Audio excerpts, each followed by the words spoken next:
Okay, welcome everyone. My name is Michael Hudson, Assistant Director of HR Temporary, and I'm joined by Trishan Hall Baker. Did you want to say a few words, Trishan, before we begin? Welcome, everyone. I'm happy to see you hanging in there, coming to get the good knowledge, even while in these unfortunate circumstances. We see these times as a benefit because we do get to reach out to you in new ways, and hopefully we'll be able to carry this over to when we all return, so that we can provide trainings, uh, maybe like little tidbit trainings, shorter trainings to you on subjects that you are interested in. Today we will be talking about understanding the CSEA contract on classified employee evaluations. Hopefully you all had an opportunity to review your contract, because we will be referring to that contract throughout the training. So thank you very much. And Michael, back to you. Yes, thank you. I'd like to thank Cyrus Fernandez, who's going to be, I started calling him the ZJ, the Zoom disc jockey, but he's very, he's demonstrating his talents there. So he's going to keep everything kind of moving forward. Really appreciate all the work he does in terms of professional development, getting the word out there.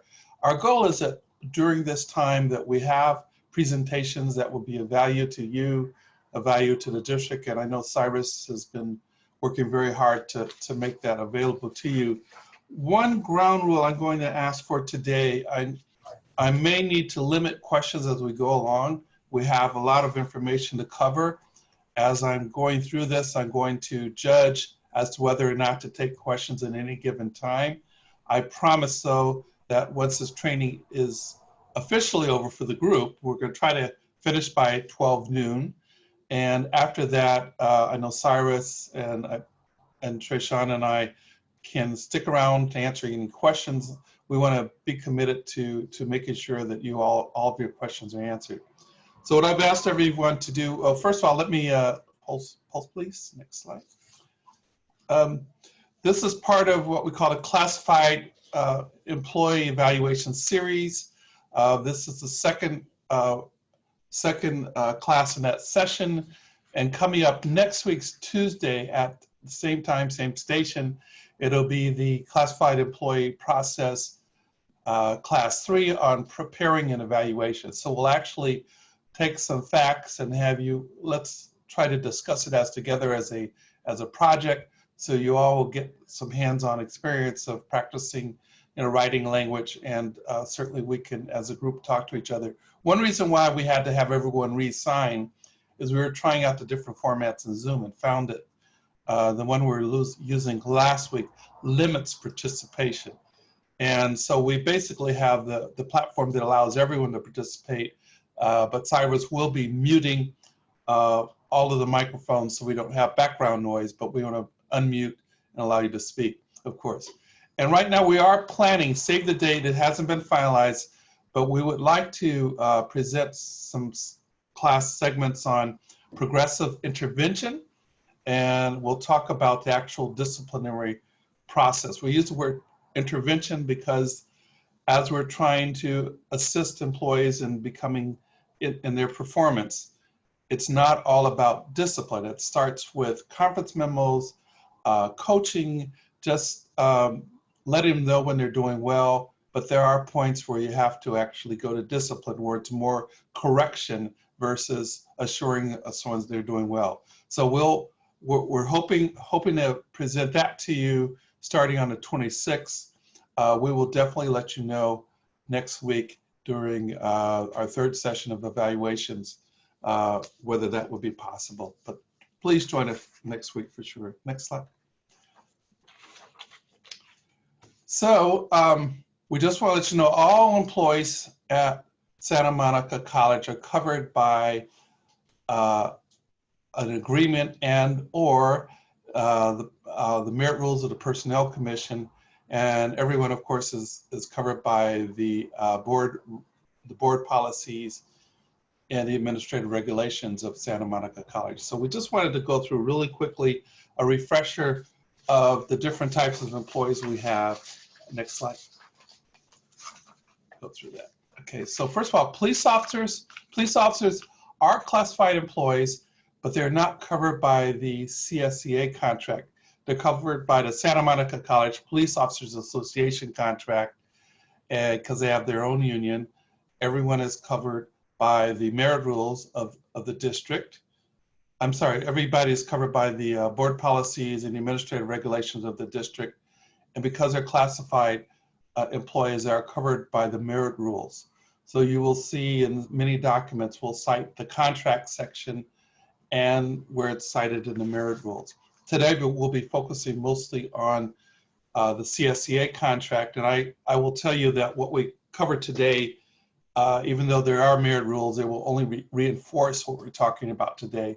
They don't run contrary to what we're talking about today. So what we'll talk about today will, in one way or another, most of the material will be applicable to most classified employees. Let's go to the next page. And so classified employees, confidential employees, meaning they're involved in collective bargaining and they are not covered by CSEA or the CSEA contract or the police officers union contract. And also our management employees are not covered by a union contract, but they're still covered by our board policies, our administrative regulations, and the Personnel Commission merit rules. Next slide. Faculty members are not covered by Personnel Commission or any of the classified contracts.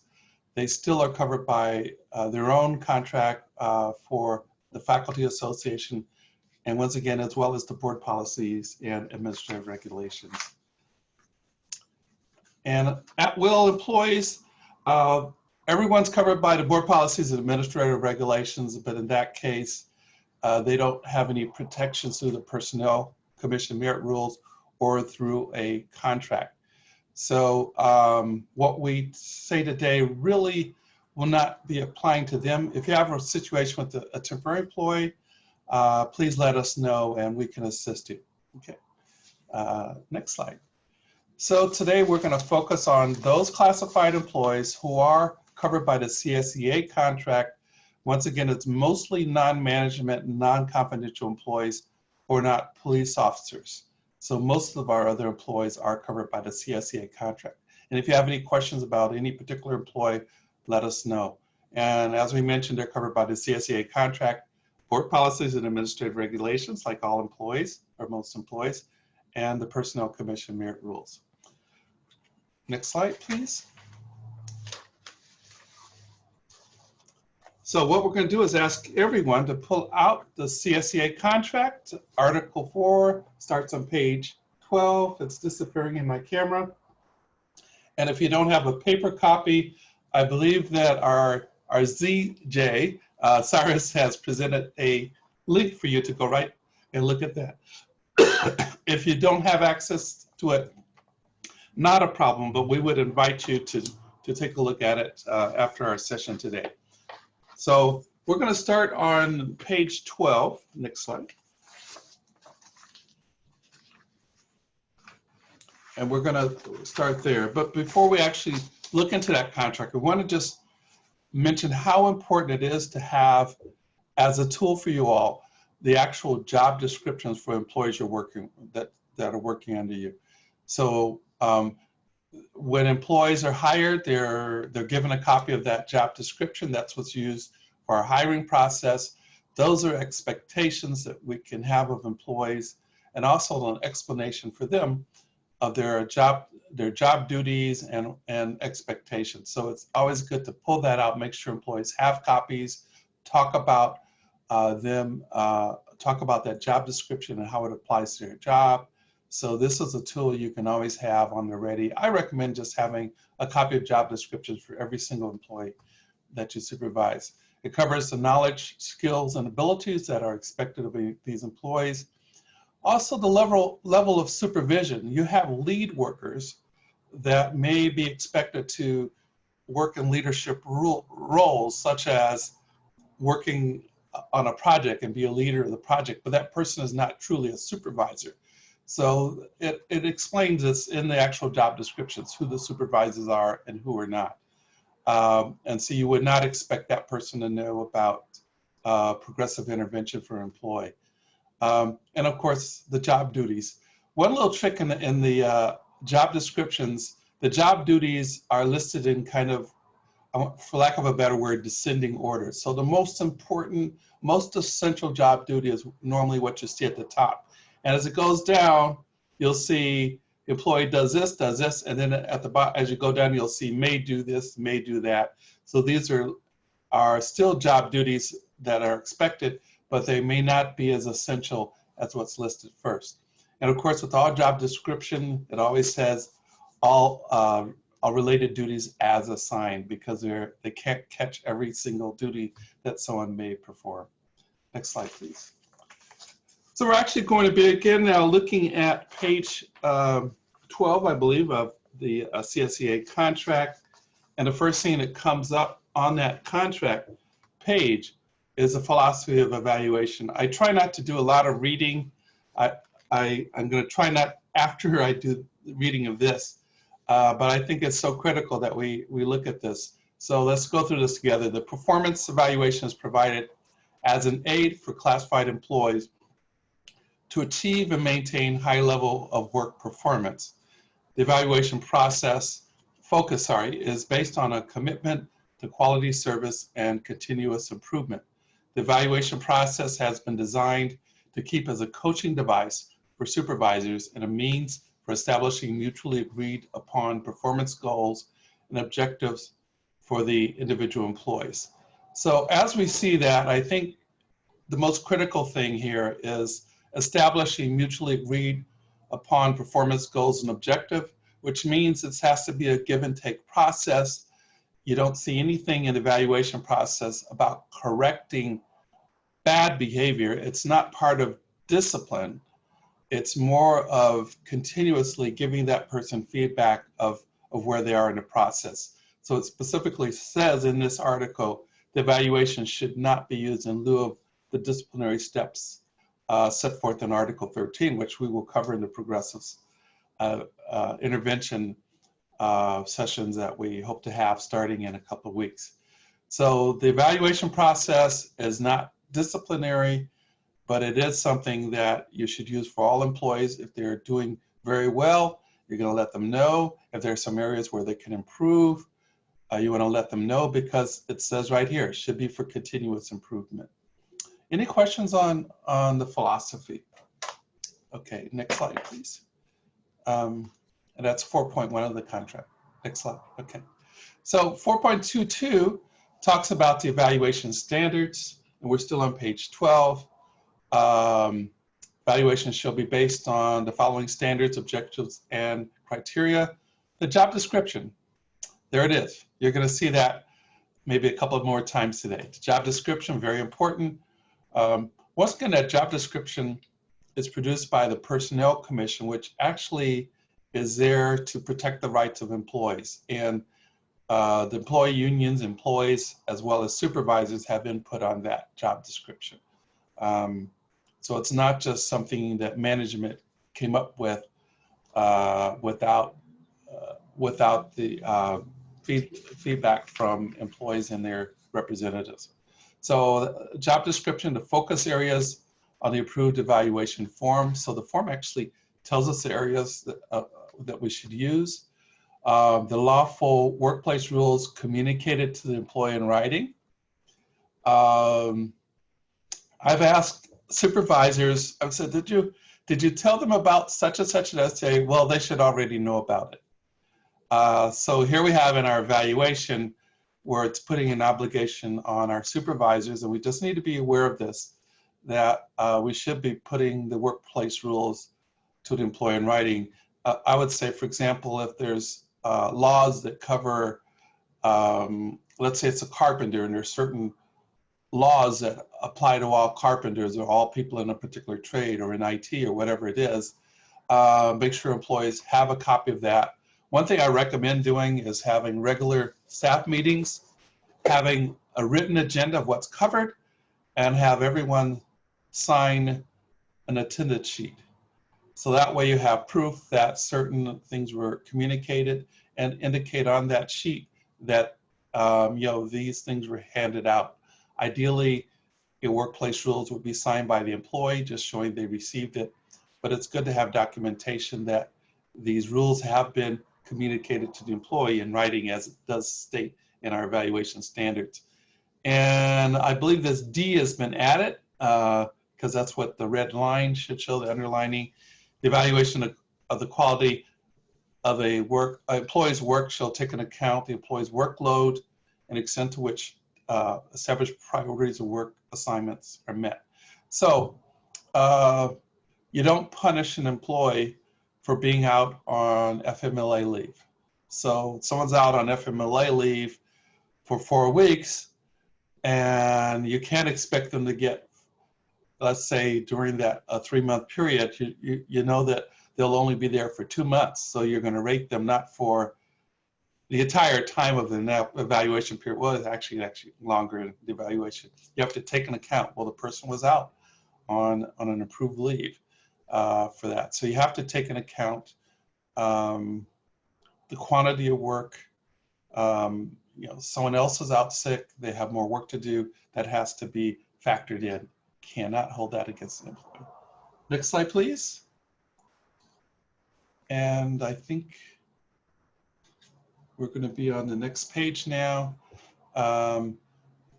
We are required by the contract, CSEA contract, to inform the employee that a CSEA representative may participate in the meeting. Those of us who've worked in other public agencies will be aware of that. That's not a requirement of law, but it is a requirement in our contract. Where I used to work, the union rep was typically not invited to that meeting. But here we not only have to allow a union rep, but we are required by the contract to invite the CSEA representative or employee, I'm sorry, to inform the employee that they can bring a representative from CSEA. Okay, next slide. Okay, so we have the notations of the different sections of the contract on each of these. So if you want to go right to those sections, but we're now moving down the page, 4.3.1. We should not base our evaluation on hearsay. It should be on what you've either seen or you have knowledge of performance. Let's say you have a director and assistant director, and the assistant director noticed some things.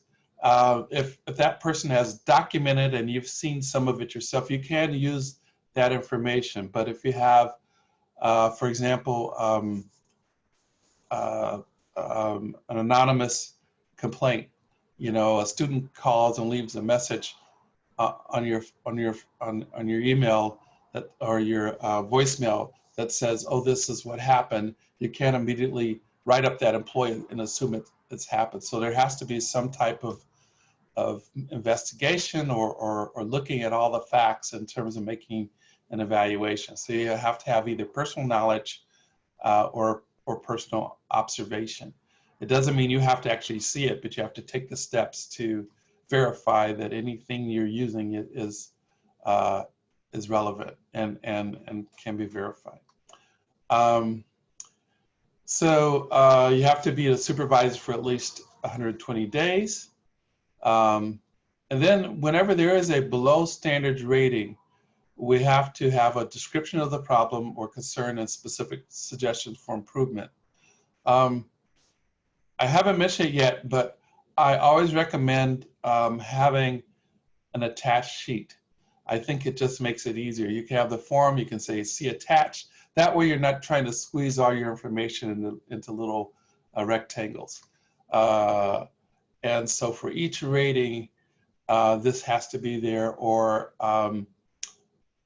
if we're not complying with the contract, what happens? If it's a perfect contract, everything looks good, trust me, you'll never get a complaint from an employee. But if you're saying something is below standards and you don't make a comment, or you haven't been a supervisor for 120 days, or you relied on something as strictly hearsay without investigating it, the union will file a grievance. And what will happen at the end of grievance? You may lose that contract. So we really want to make sure that that all your good work stays in that file and doesn't get yanked out through a grievance. Any Michael, questions before we go on?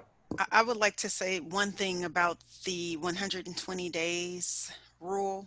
It's important that all supervisors, prior to requesting a supervisor change, get caught up on their evaluations. Because once you do the change, that person will not be able to be evaluated until after 120 days. And this may mean that you miss their evaluation window. So HR would try to help with that, but before even presenting a request for a, a change in supervisor, we ask that you make sure you're caught up on those evaluations so that when the change happens, we have the evaluation in place and we won't miss the next evaluation window. I see Erica LeBlanc has her hand up. Of course I do. Thanks, Trisha and Michael.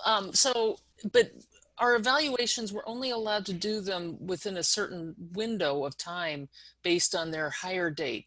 So if we have a change of supervisor outside of that window, what does that do to the 120 days and catch vis-a-vis your comment? I think it's a very good one on catching up with the evaluations before the change is made. Yeah, so we're gonna talk a bit about that, about the window and also about the special evaluation. But Erica's absolutely right. You could only evaluate within a window unless it's a special evaluation. I'll let Michael lead that discussion because I think he already has it on the slide. If you do the change outside of that window, you're fine. And we usually check for that. We usually try to be pretty good at checking to see if the person's going to reach their window within the next 120 days before HR does the change. Right. So, yeah, we will talk about that. It's actually, we'll try to follow the pages of the contract, but make sure that if we don't answer your question in full, that you ask that again. But special evaluations is covered by the contract in a few pages later. So we will get to that today for sure. And we have one more question from Matthew. Okay, Matthew. He says, does the 120-day requirement apply to employees who are managers? So today we're only, I'm going to ask your question in parts. Today we're only talking about classified CSEA employees, mostly. There are other processes for faculty and for managers. And to answer your question, the 120-day requirement is only for those who fall under the CSEA agreement and the Police Officers Association agreement. All right. So for non-union employees, we would follow the merit rules, and they're not, trust me, they're not as specific. And I'd have to go look at them. I have a practice of not answering a specific question unless that contract's in front of me. So I have the CSEA contract in front of me today to go over what's in and out of the merit rules. I'd be happy to look at that, but I don't believe that that language appears in the merit rules. It does not cover managers. Thank you. I didn't think so. Okay. Any more questions before we move on? These are very important questions and things we want to make sure we cover before we move on. Okay, so next slide, please. Okay, so I think some of this is still on page 13, but some of this may be second nature to a lot of you. But once again, we want to make sure we cover it just so, because these are things that may lead to a grievance if we don't do the evaluation according to the contract. So we do encourage, and you really should have a discussion. It should not be a one-way process, so there should be a discussion between the immediate supervisor and the employee. It should be signed by the immediate supervisor and the employee. And you should notify the employee that they have 15 days, working days rather, to submit a response before the evaluation is filed in their personnel file.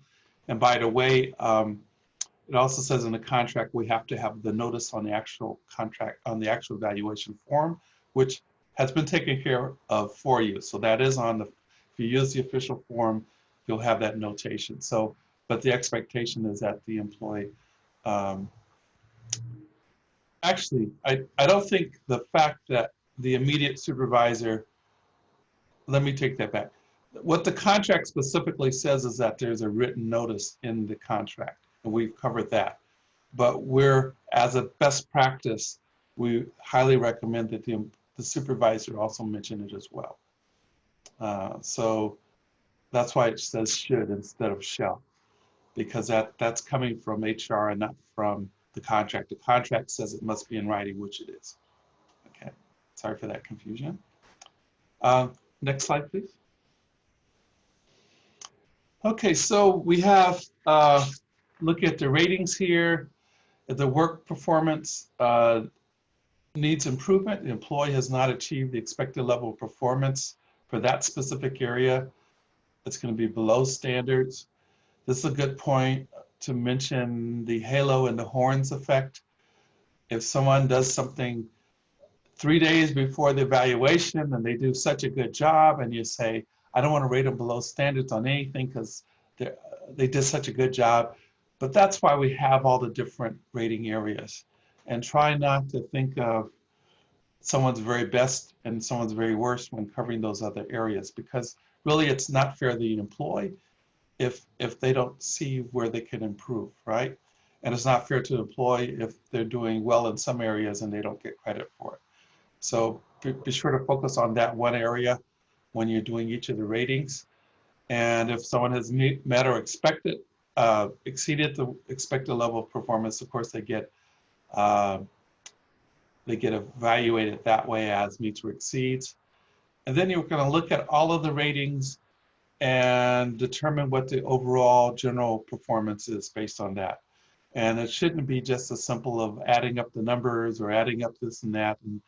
And there may be situations where someone has engaged in very egregiously bad behavior, where you may see, even though there's only 1 or 2 or 3 ratings below standards, overall it still is below standards. So you have to look at the importance of each of the areas and based on their particular job, and determine whether it's overall meets or not.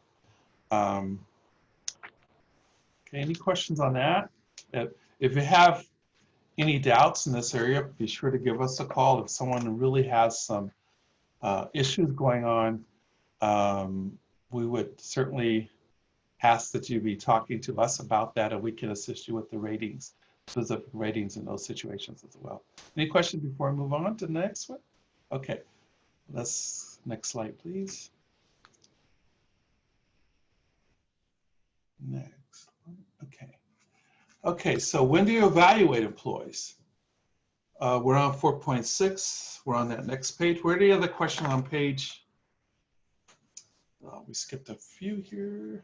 Any other, as you go through the pages, be sure to ask us as you're going through the pages if we maybe have skipped something where you do have questions. So probationary employee, we ask that you rate them at the 2nd month, the 4th month, and prior to completion of the 6th month of service. And that's in 4.6.2, and that's page 15 of the contract. So can anybody tell me why it's important to rate probationary employees on the 2nd, 4th? Let's talk about the 2nd and 4th month. Why is that important? Anybody? This is Erica. So I'm just going to jump in because nobody else did. Because if they're exhibiting poor behavior, it's not going to get better over time, and it's better for the college not to enter into a permanent, lifelong relationship with somebody who's not performing well. Okay, but what about at the 2nd month? What if you just kind of give them all acceptable ratings, or forget to do the 2nd month and wait till, let's say, the 3rd month? Then they could grieve the process. Okay. And we could inherit somebody, couldn't we? Yeah, I'm not sure if it would be through a grievance, but I'll tell you what happens. The union will tell you anytime you miss, and it's actually in the contract, anytime you miss an evaluation, it means that that employee was acceptable. Because our argument certainly is, if they were that bad, how come you didn't give them an evaluation in the 2nd month? How come you didn't get them in the 4th month? So with the probationary employee, here's someone spanking brand new, they're doing a great job. They need to know why they're doing a good job. They need to know what they're doing well and how to continue to do that. If they're not meeting our standards, it's only fair to them to know as soon as they're missing the standards, giving them an opportunity to improve. We have what's called a probe release. That first 6 months of working for most employees, except management, where it's 12 months. But that first 6 months for most of your non-management classified employees, they can be released without any due process rights. And what will happen though, whenever, let's say a manager wants to release someone as a probe employee, basically they're at will, but there's a big but there. We don't have the practice of releasing employees unless there's some cause for it. It doesn't have to be documented as much as it needs to be for a permanent employee where they also have appeal rights. But there should be some indications of why you're releasing that employee. Because what happens if you don't have a reason, that employee will say it's because it's a discriminatory reason. It'll be because they're Black or because they're pregnant or whatever it is, or because their sexual orientation. You want to avoid that and have some documented reasons why you're releasing them. And one of your tools, even though it's not a disciplinary document, is that performance evaluation. So it's important to do the second, it's important to do the 4th month, important to do the 6 months as well. But if you wind up releasing that employee, that's what, because it's not only the immediate supervisor who's signing off on a release of a probe employee, it's also folks at the vice president level who want to know why that's being done. And you will not get that support from the higher ups if you don't have a reason that can be documented. And I really like what Erica said. Although it's not a grievance, they do have a strong argument if you're not completing those evaluations. You'll hear Michael say later today or in future workshops that the only part of an evaluation you could grieve is the process. And if we're not following the process, it's a sure way to lose. You'll also hear Michael say that evaluations or unacceptable performance should not be a surprise. It should be a continued discussion throughout the life cycle of an employee's employment from day one. The probationary period, as Michael spoke of, is the dating phase. You're trying to decide if you're going to marry this employee or not. And so the earlier you make that decision, the better.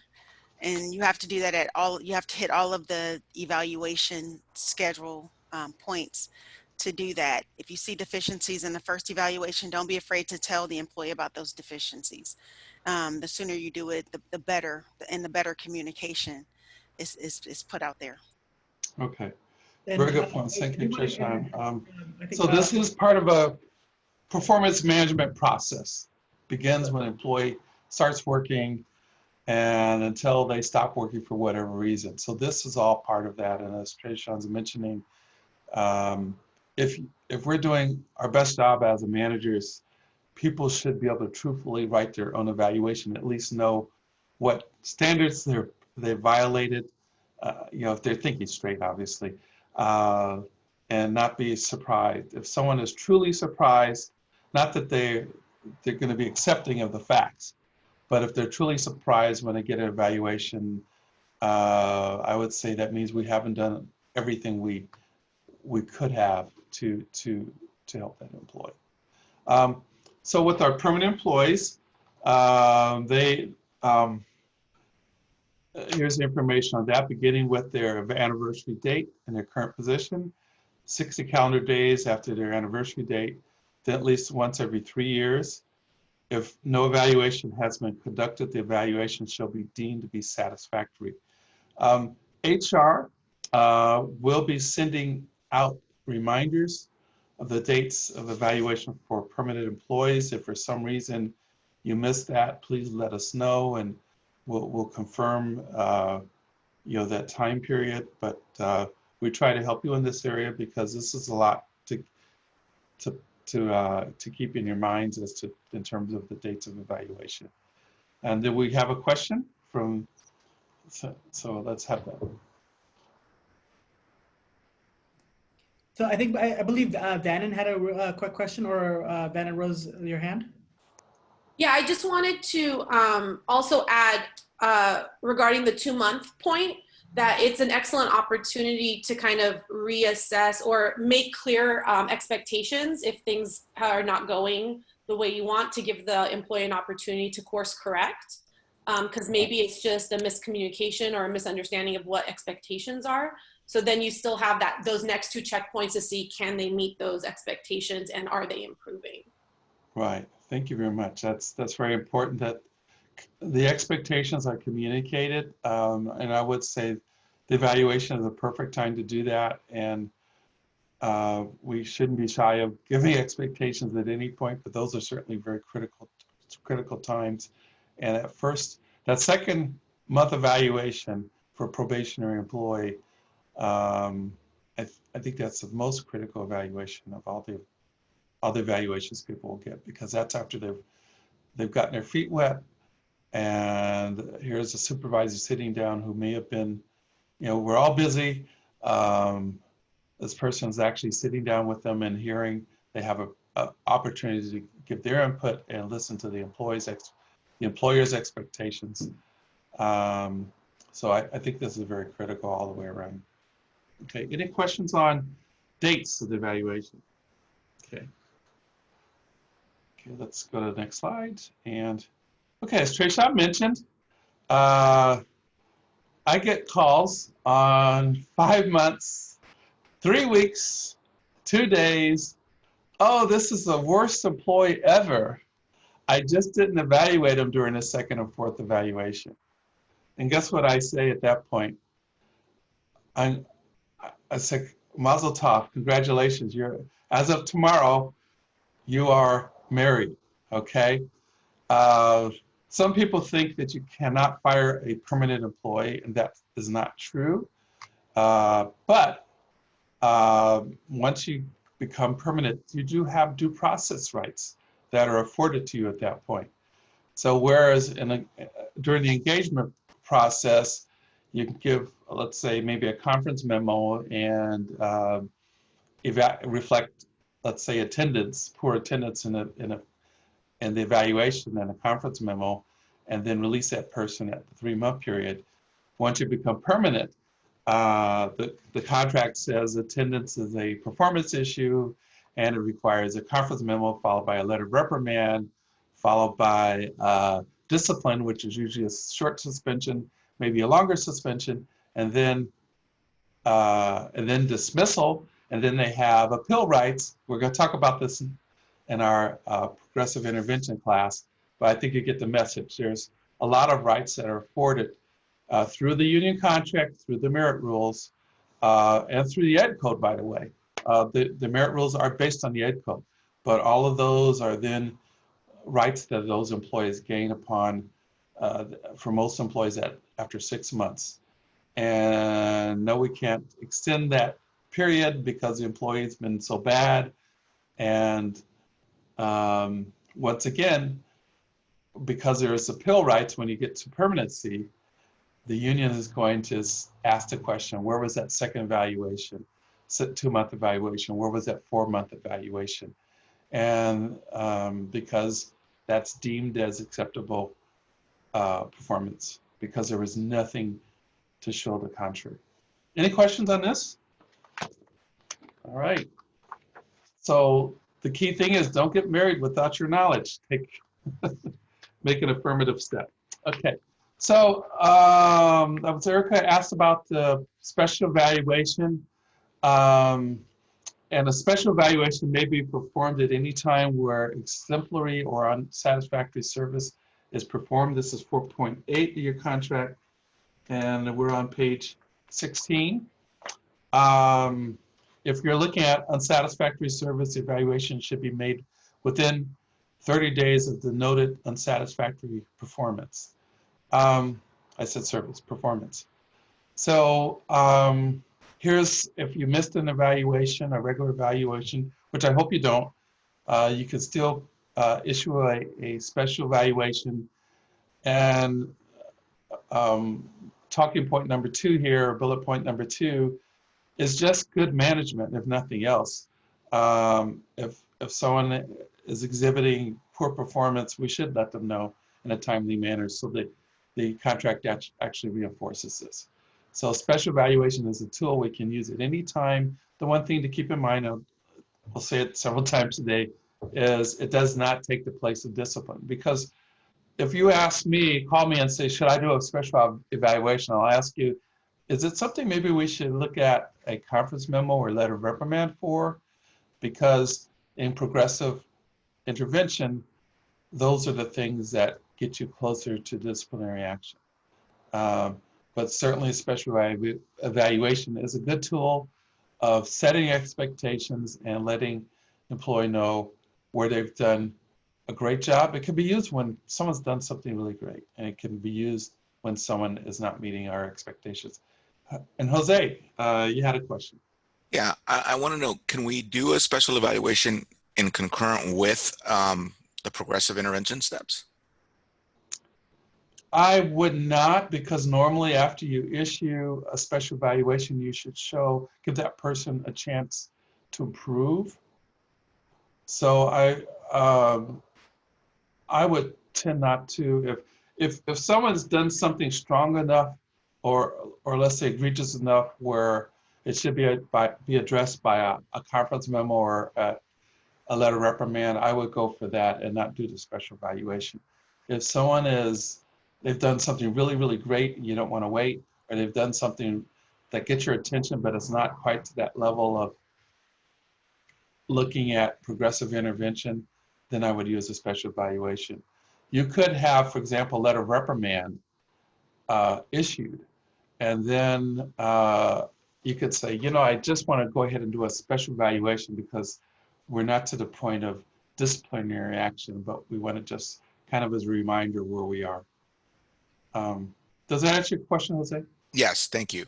Okay. Any other question? Did you want to add anything, Tricia? Yeah, also, Jose, remember with the letter of reprimand and the progressive intervention process, you do have the performance improvement plan. That's a companion, and it kind of serves the purpose of, kind of capturing those areas of deficiency and giving suggestions and expectations. Sure, sure. Yeah, thank you. I would issue 2 documents at one. The only thing when you issue at the same time is the performance improvement plan. We're recommending you issue that at the same time as a letter of reprimand, because a reprimand is usually already written. It's kind of a one-sided document, right? Conference memo is 2-sided, letter of reprimand is 1-sided, but the performance improvement plan is where you say, okay, now that I've told you my concerns, we want to talk together about a plan to help you meet those expectations. I'm giving away that progressive intervention course too much. I want to save some information for that, but that's how we separate the 2 documents. Any questions there before we move on? Okay, next slide, please. Are we doing on time? I think we're doing okay. Follow-up evaluation. So if someone has a below standards rating in any area, we may do a follow-up evaluation and look at the word must. In a contract, this is contract 101. There's a word may and there's a word must. So my mom used to, on Sunday morning, and she'd say, are you going to go to church with you? And I'd say, yeah, I may, which means I'm not. I'm going to sleep late and come up with an excuse later on. But so may means it could happen. Should means it's good practice, but must means we're obligated. So if there's a overall below standards rating, a performance improvement plan, and follow-up evaluation must be scheduled. So just remember that. Feel free to call us. We encourage you to call us at HR when these situations occur, so we can assist you with that. It should be held 30 and 90 days, so give a little time for improvement. You don't want to just hit people, on one week, hit them with one document, the next week hit them with another document, because you're not giving them enough time for improvement. So the contract enforces that by making sure you give them at least 30 days, but 90 days is, somewhere in that range would be the follow-up time. And then when you're doing a follow-up evaluation, not a special evaluation, but a follow-up, it has to be limited to the area in which the original evaluation said that the employee was rated below standards. Okay. Any questions on that? Next slide, please. I have a Special, question. yes, who's that? It's Vanan. Sorry. Oh, hi, Vanan. Hi. Does this same evaluation procedure, like the 2-month, the 4-month, and 6-month, apply to when classified staff move from their existing position to a new classification in a new area? Does that probationary period start all over again? And do we follow all of these same steps, or is it a different procedure for permanent employees? Okay. When we say permanent employees, first of all, you're permanent in a position, and you can also be permanent as a classified employee. So let's say someone's going to stay an analyst, whatever it is, for 5 years. So they're here for 6 months, and then they're permanent as an analyst, and they're also permanent as a classified employee with the district. But let's say they're 3 months as an analyst, and then they promote to senior analyst in 3 months. So after that 6 months has passed, they're permanent as a classified employee, but they're still probationary in the job classification of senior analyst. So at the end of, within that 6 months after they started being a senior analyst, we can do a probe release, but they're not being released from service with the district. They're being released from that higher level position, and then they're knocked down. They're demoted back to an analyst. So we need to separate those things out. So once a person moves to a new classification, though, that does, am I right on this, Trishan? That starts the window over again in terms of when we're, Yes. right? So if the employee is moving to a higher classification, there's a new probationary period. If the employee is moving to a classification that they never gained permanency in, that employee has another probationary period. However, if the employee is moving, let's say, from an admin 2 to an admin 2 in another area, they would already have permanency in the classification and would not have to serve another probationary period. Remember, you don't become permanent in the classification until you've completed 6 months, and in some other cases, like dispatcher and police officer, a year. But Right. you have to gain permanency in that classification where you have either promoted to or did a lateral transfer to. But then there's the, how does that affect the window for the evaluation when it comes? The for evaluation permanent starts employee? over. It Yeah, starts that's right. over. Okay, It that's goes all. back to the regular probationary evaluation process. Right.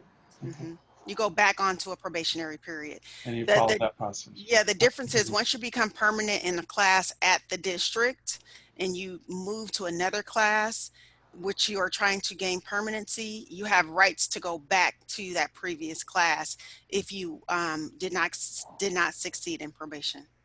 Okay. And if the position still exists. And I think we have, oh, did I answer your question? Yeah, and I had a follow-up. Does the same apply to when someone is reclassified? Does that probationary period, because it is a new classification that they're now entering? No, it's different because remember, and this is actually a question for the PC, but remember a reclassification is based on the position that they're currently in. So they're reclassifying from that position to another one, and they would not have to serve another probationary period. Got it. But that Perfect. is Thank you. definitely a question for the PC. Yeah. Thank you. And there was another question. Erica. Was it Erica? Yeah, you answered it, Trayshawn. I just wanted to make sure we talked about if the person doesn't pass probation in that promotional position, too many P's, then they bump back to their old position. Yes, they do. And it's important that you don't wait to the last minute to tell us, because there's a lot of juggling between HR and the PC to get that person back to their previous class. A lot of juggling. So we would need to know that at least a month in advance, if you can give us a month, that you don't believe this person will pass probation. Okay, thank you. Special accomplishments. Where I used to work, we had what was called a notice of outstanding service, where someone did something phenomenal. I can't say the word, phenomenally good, and they could get a notice. I never saw one issued in my entire time working for LAUSD. I would love to see more of the accomplishment sections. I'd love to see this filled out more often. When someone does something that really exceeds, they need to know, they need to be told that really exceeds, because you're kind of prompting them to continue with that. So special accomplishments, once again, it's optional, as you can see. Both the supervisor and employee may add to the list, and both may choose to initial to acknowledgement to acknowledge the accomplishment. So feel free to use it. I would encourage everyone to use it when appropriate. Okay, next slide. Okay, employees do have 15 working days to file a written response. If they have written a response for an overall below standards rating, they also have the option of requesting a review by the area vice president. So that's something to keep in mind. If someone says, I want to talk to the vice president, and we say, no, they can't. This is a circumstance where they can actually demand that meeting. Okay, the employee may also request a meeting with the area vice president to discuss her evaluation. Oh, I think I said that. Okay, so that may, there's a review, first of all, that they can demand. Basically, they can request a meeting with their so first is a review, second is the evaluation, is the actual meeting with the vice president. And then an employee may file a grievance on the evaluation procedure, but they may not grieve the standards or criteria used. So we're spending a lot of time with the process. And the reason is because that's a basis. If we don't follow the process, that's a basis for filing a grievance. They cannot file a grievance because they disagree with you. So what the union is looking for is that you follow the number of days where you went within the window. Did that person have a chance to, do all these things we're mentioning as things you have to allow? That would be the basis, but it wouldn't be your actual evaluation. But you don't want to lose your evaluation for not following the process. Okay, next slide, please. Okay, I'm going to save this for the end. This is an exercise we could talk about for the end. For those who want to stay, what if there's a disagreement with the ratings? Let's come back to the slide, because I love for everyone to stay, but I don't know if everyone can stay. So we have the evaluation form. This is what it looks like. And this is the eye chart version. So if we click one more time, we'll see a version that I can see even with my glasses. So you've noticed at the top portion of that form, you can click off where that person is, whether that's a regular evaluation, a follow-up, or special. Very important to mark that. And whether it's a first, second, or third probationary evaluation. Once again, if you have a follow-up evaluation and you accidentally check that off instead of special, the rules are different, and there could be a basis for grievance because you're not following the rules for that particular evaluation. And then the period evaluation. So next slide, we'll go on to the different values. So we look at here the different areas. Attendance.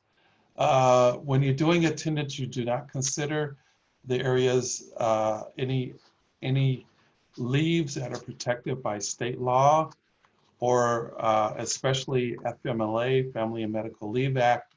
But there's a series of other state laws that give people protected absences.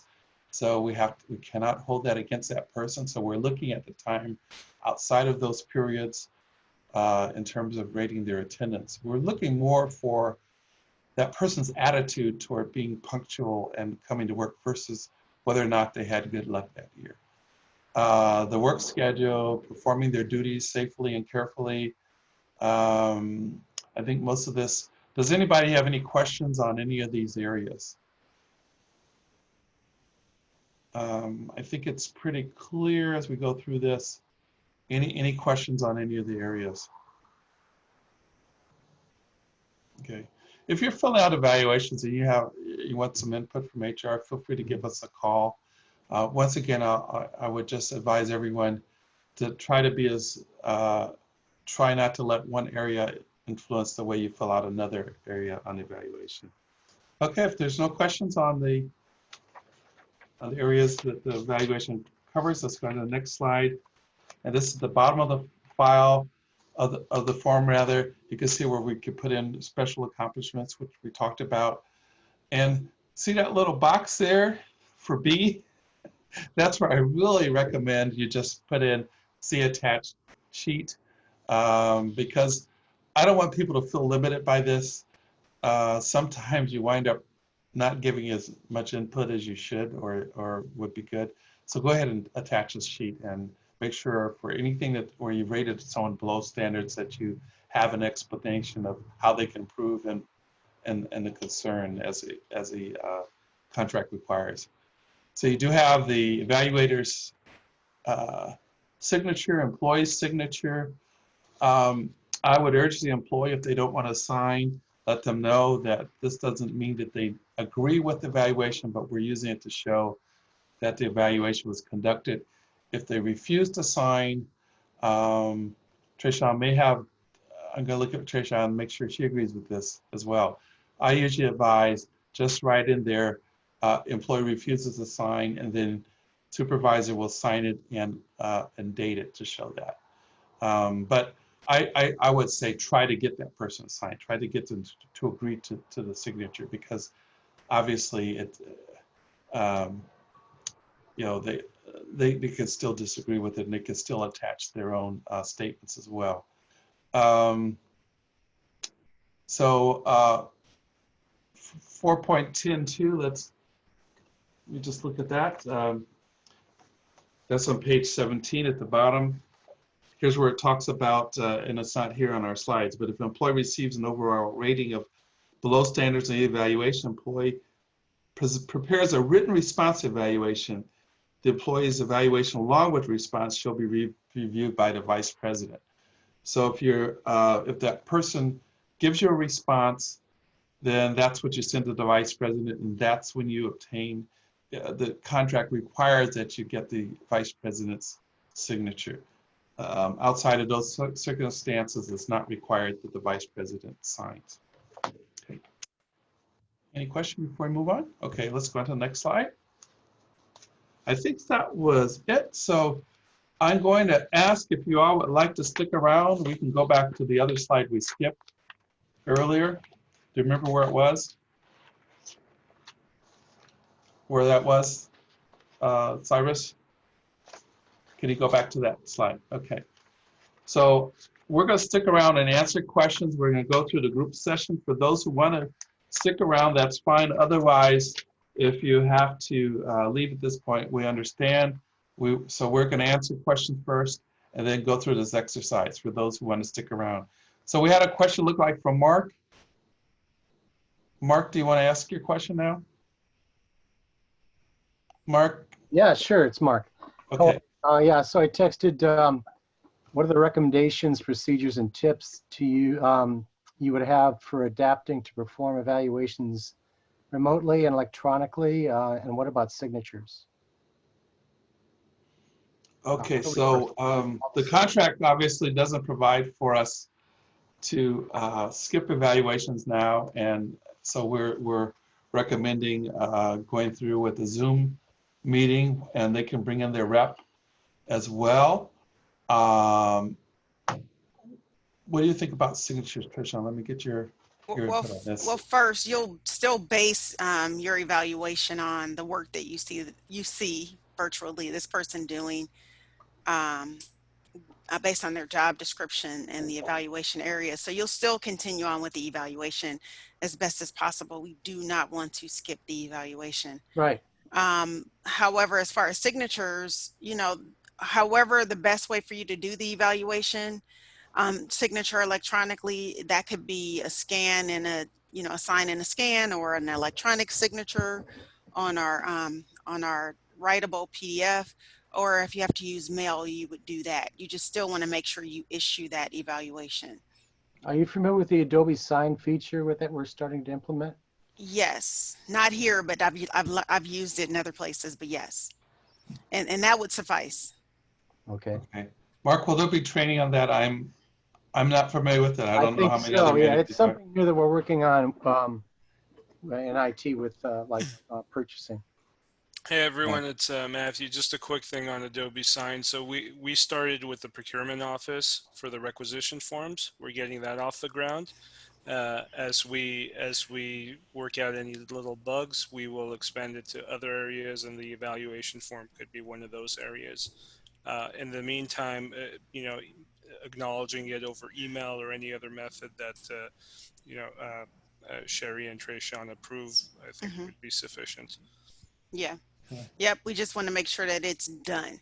And as long as we have some sort of electronic method that it was issued, for now, that'll work. We still want to try to get those signatures if we can, but if not, to just, have some sort of process of making sure the evaluation gets to the person works. Now, what I've used in the past is sending out material like that by certified mail and indicating sent by certified mail on such a date. Would you agree with that, Trishan?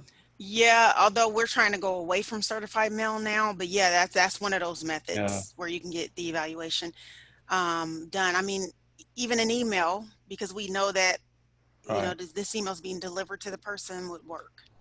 Yeah. Mm-hmm. Okay. And there was Erica. I have a couple of questions. One is, and I'm sorry if you covered this, and I got a couple of phone calls during the presentation. We were told that evaluations of faculty were off the table for spring, and I would assume the same thing applied to classified evaluation. The annual evaluations is what I'm talking about here.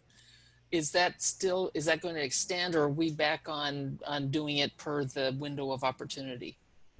I've only gotten direction that evaluations were suspended for probationary faculty in the spring, not for classified or managers. So you would have seen recently that I sent out the notice to tell managers to get their evaluations done. Oh yeah. I have not received, I know how, I don't know. But anyway, I haven't received any direction for any other group other than probationary faculty. Okay, and then my second question, oh shoot, it just went out of my head. Oh, Katie used to do a wonderful thing of enabling me, at least. She would say, hey, you have an evaluation that's due, this is their time frame. Is that still going to be done?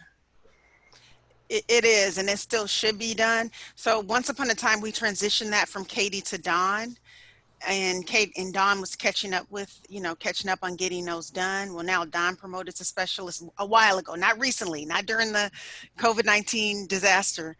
But since she's promoted, Katie's taken that back. So I'll follow up with Katie to make sure that's getting done. But anytime you want to know if your group is due for an evaluation or when the window is due, just let me know or let Katie know, and we'll get that over to you. Thank you so much. Appreciate this presentation. It was great. Thank you. Great, thank you. And I think Veronica had the same question. So Veronica, raise your hand again if your question wasn't answered. Oh, and then Tamara made a comment. She's getting the notifications. And thank you all are saying some nice things, and we really appreciate all your feedback. And I know that Cyrus will be sending out an evaluation. And in addition to your nice things you're saying, you're sending us, we also appreciate any feedback in terms of how we can improve this in the future. So we do appreciate that. Do we have some people that'd like to participate in our last exercise? If so, I'd love to stick around. It looks like it.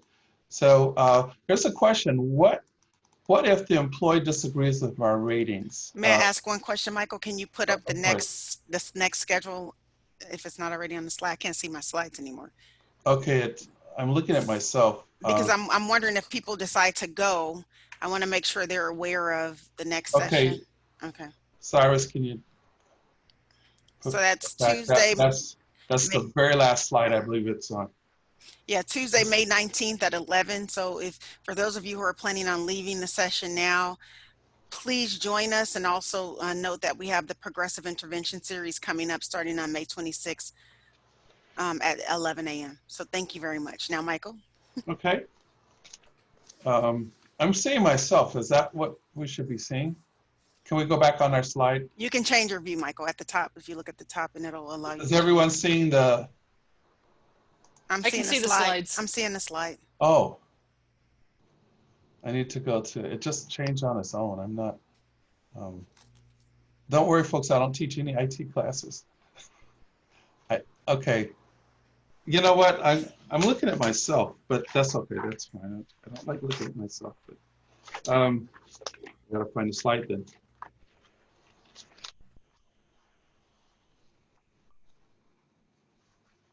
Is there any way that could be put up again? Hold on one second. Okay, so you're all seeing the slide that says, what if the employee disagrees with my ratings? Okay, does anyone want to volunteer and tell me how you would handle that? Hi, it's Jose from admissions. Normally what I like to do is, well, I meet with all the employees every month, at least every 5 weeks. That way, when we do an evaluation, it's not a surprise. And I have my notes, and I always tell employees, take your notes. So if they don't agree with my ratings, I can go back and say, remember on this date, we had this discussion about this. And then remember on this date, we had a discussion about this. And oftentimes, you know, just with gentle reminders, employees come around and realize that they may not be correct. But that's just something that I do. And I mean, it takes a lot of documentation because I have to keep, you know, every time we meet with the person, I meet with the employees, I have to take notes, right? But I find that it's best because during the annual evaluation, nothing's a surprise. You know, I've discussed it with the employee in the past, and they often realize that, you know, that they can't really disagree with the rating because it's an honest assessment, and I've spoken to them in the past. Okay. I think that's a good approach. It's very important that they're aware. It's not a surprise. And if they're being made aware of concerns throughout that time period, and we don't wait till the evaluation period, that's a good practice. I think I would add too is, unfortunately, there are groups of employees that are testing out our new managers, and managers are hearing, oh, the last supervisor didn't do it this way, right? And it's okay to say to employees, you know what, I'm the new supervisor. I'm going to let you know what the standards are that I will be enforcing as a new supervisor. I will, you know, be fair about what you're enforcing, obviously, and wherever it's somewhere in writing, show them where it's in writing, and you know, we'll support you at HR as well. But that's something that we notice. I've noticed that a new supervisor is getting is, you know, the other supervisor didn't enforce that rule. Why are you? Well, the rule is there, the expectation is there, and as long as it's reasonable, it can be enforced. So question number 2, performance evaluations have not been issued in the past. How do we handle that?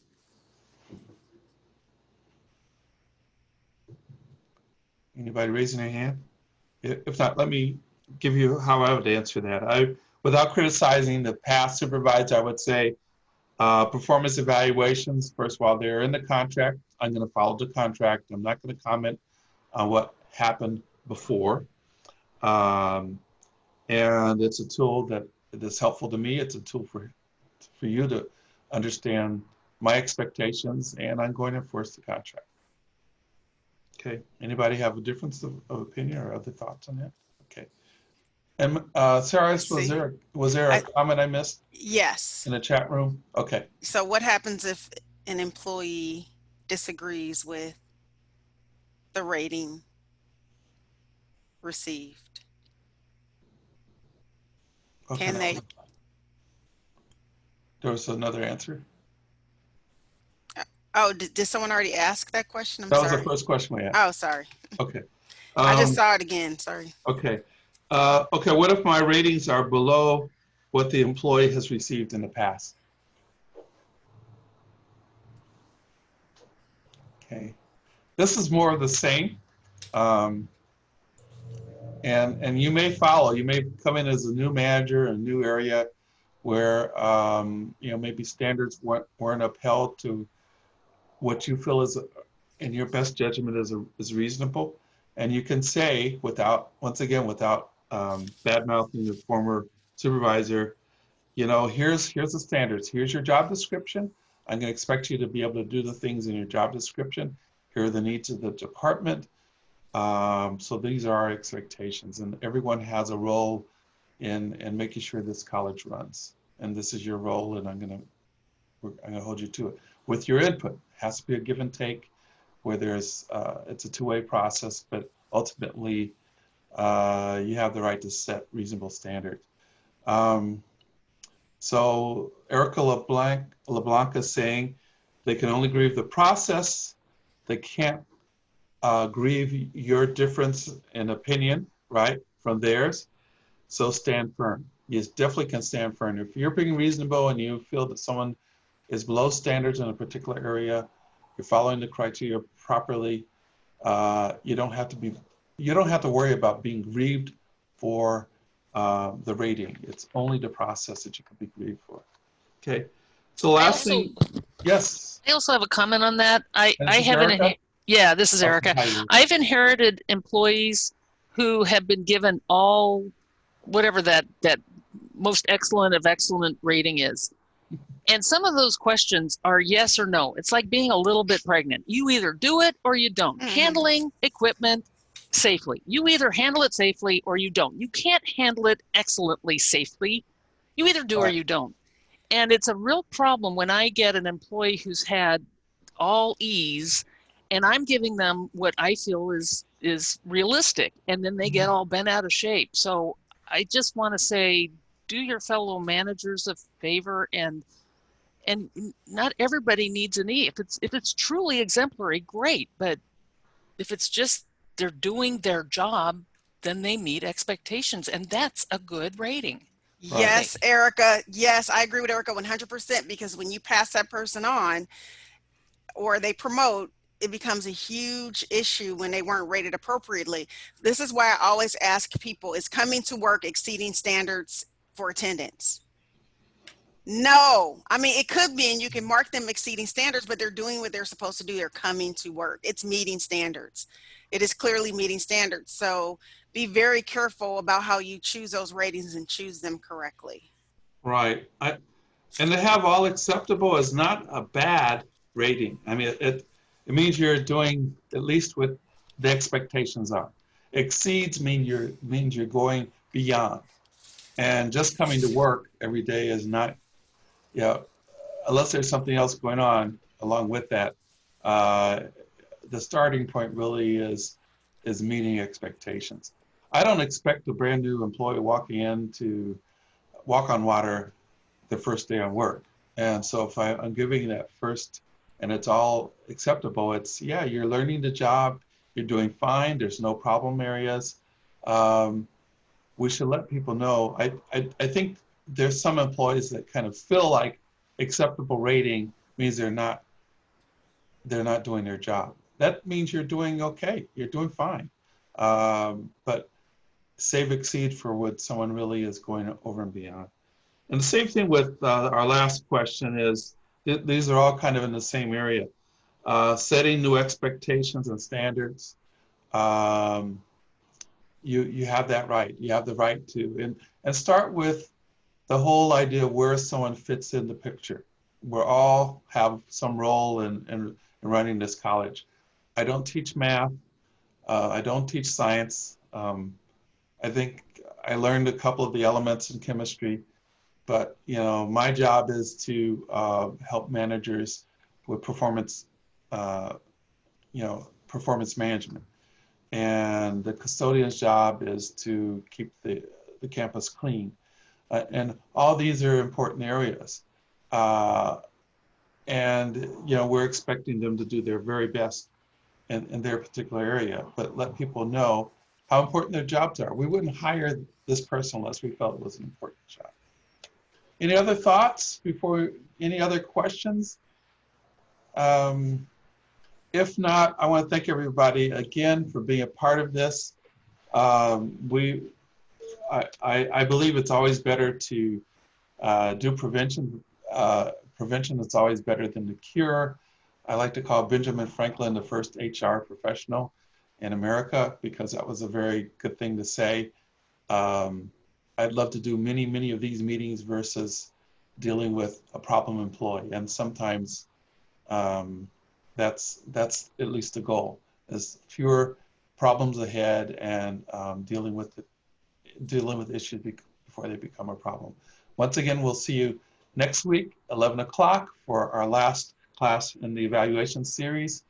And then 2 weeks from today, we plan to start with progressive intervention. So everyone be safe, and we'll hope to see you again next week. Thank you again. Thank you. Thanks, you guys. All right. Very informative. Thank you very much. Thank you. Thank you.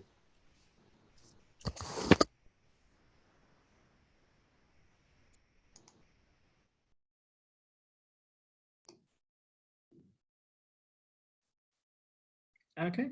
All right. I'm closing the session right now.